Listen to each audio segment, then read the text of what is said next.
French anthropologist Marc Auge coined a phenomena he calls non-place, places that do not hold any significance to be regarded as places. Hotel rooms, motorways and shopping centres, trivial locations which hold no meaning or connection to the real, important world. However, these non-places seem to be spreading. The world is losing its meaning for many of us. Is the world becoming one big non-place?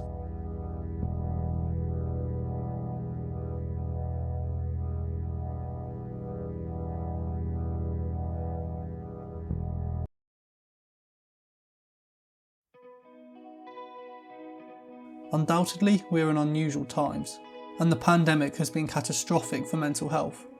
But this mental health crisis we have seen goes much deeper than the pandemic. While mental health is often regarded as a personal issue, which can be fixed by personal actions, whether it be pills or mindfulness, the rising trend in mental illness suggests something different. The common notion of mental illness being caused by a deficiency of chemicals within the brain is detached from scientific finding. While chemical imbalances are undoubtedly a factor, it is in fact the environment and circumstances that one lives within which is the key factor in mental health, and subsequently the socio-economic conditions of the time.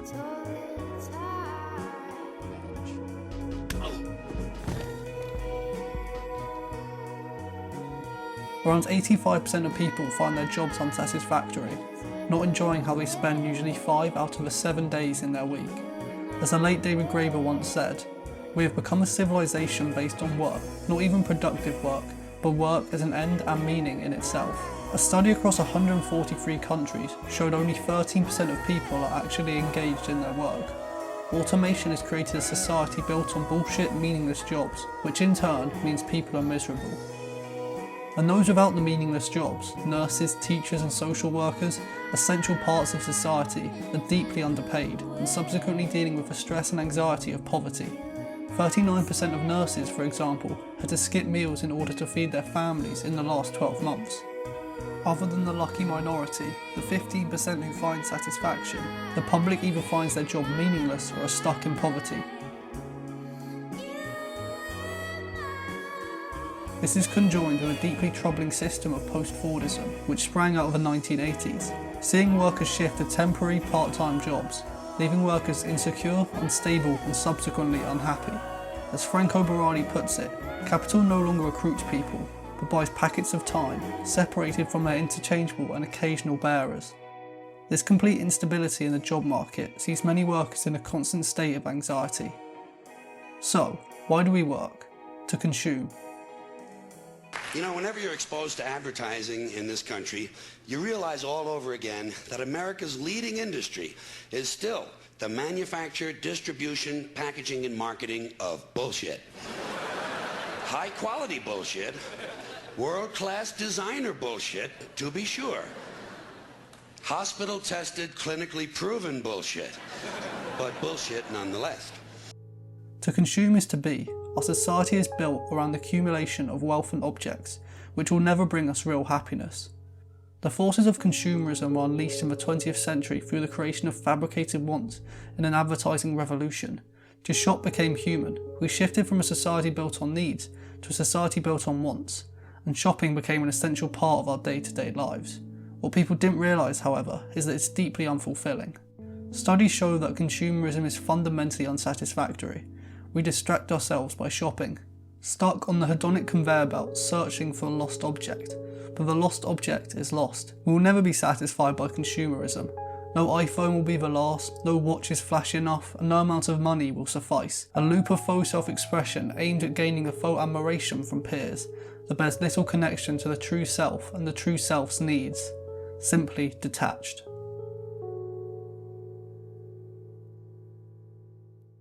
Soutenu.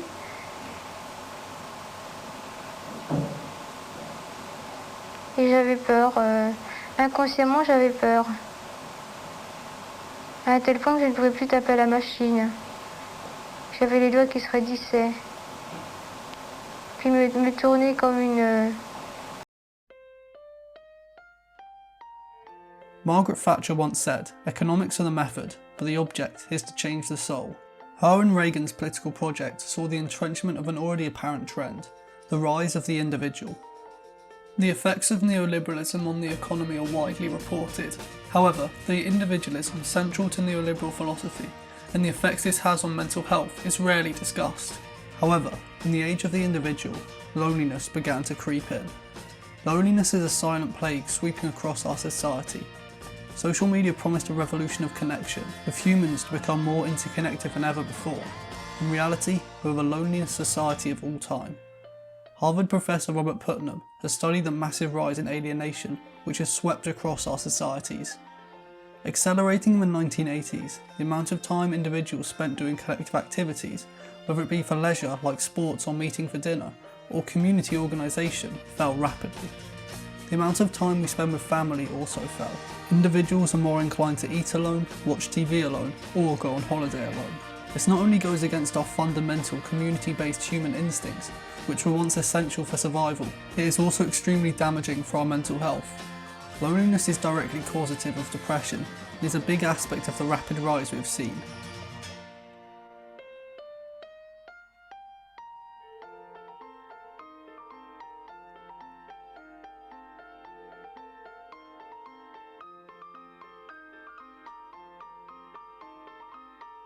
These stats are all recorded prior to the pandemic, which has undoubtedly increased these rates. In a society which present and future is ever more scary for many people, they now find themselves isolated and disconnected, dealing with these issues alone inside their own heads. There's a sense of citizens being stuck in limbo, pushed towards meditation, pills or therapy, as opposed to addressing some of the key causes behind this widespread neurosis. Many of us are stuck inside our own heads, staring blankly at a futureless, scary void, filled with fabricated wants, working jobs to meet these desires, to purchase things we don't need. Happiness can never be a permanent state, but this ensures every moment of it is fleeting. While this may sound bleak, it doesn't have to. There are clear options to better one's own life. But that doesn't mean focus solely on the self. The system which enforces this widespread neurosis must be challenged. These systems of power are man-made, and if they are created, they can just as easily be destroyed.